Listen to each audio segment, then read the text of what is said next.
C'est quoi la vérité? Kagame est un génie ou un démon? Et c'est moi que Mouzé a envoyé pour aller voir Kagame au Rwanda. Je lui ai dit, Mouzé voudrait que votre armée rentre. Il n'y a pas de rebelles. Je vous ai dit que ce sont les Rwandais. Vous voulez que j'exprime cela en quelle langue pour que vous compreniez que ce sont des Rwandais?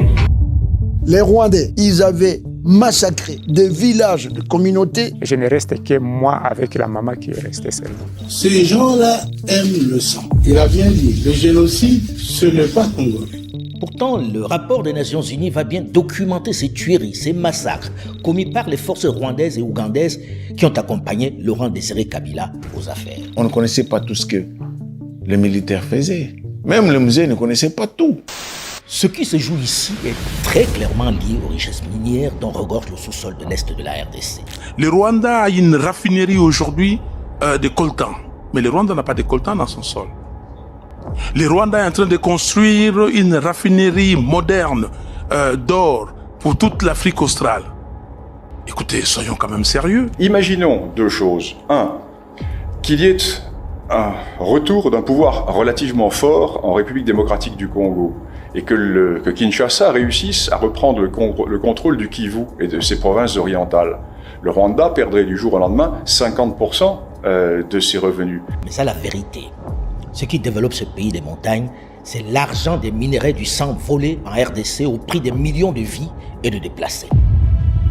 Il est nécessaire de mettre fin au pillage des ressources naturelles par les Rwandais en complicité avec des entreprises occidentales et internationales. Comment c'est possible? Quand la Russie envahit l'Ukraine, à juste titre, c'est la condamnation. Ce sont les sanctions, ce sont les livraisons d'armes à l'Ukraine, mais quand il s'agit de la République démocratique du Congo, rien. On n'aide pas. La vie d'un Congolais ne vaut-elle pas la vie d'un Ukrainien? Jusqu'à quand le Rwanda continuera-t-il d'abuser votre respect et de votre autorité? Le tout n'est pas de condamner du bout des lèvres, c'est d'adopter des mesures pour mettre fin à cette agression. Ce n'est pas tant à propos du Rwanda, c'est plutôt la protection que le Rwanda obtient de la Grande-Bretagne, d'Israël, des États-Unis si on décide de les affronter. C'est ce qui les fait survivre.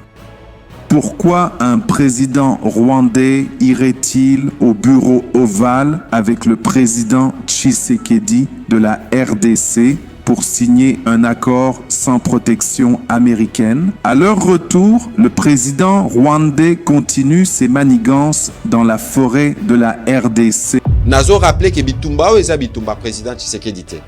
Pour président Tshisekedi akuta Bitumba oyo. Ye sikoyo nda ye pona kosilisa ngo pe esila ya libela. De sorte que bana na biso bazokola lelo na bagoma na babukavu bakola na kimia.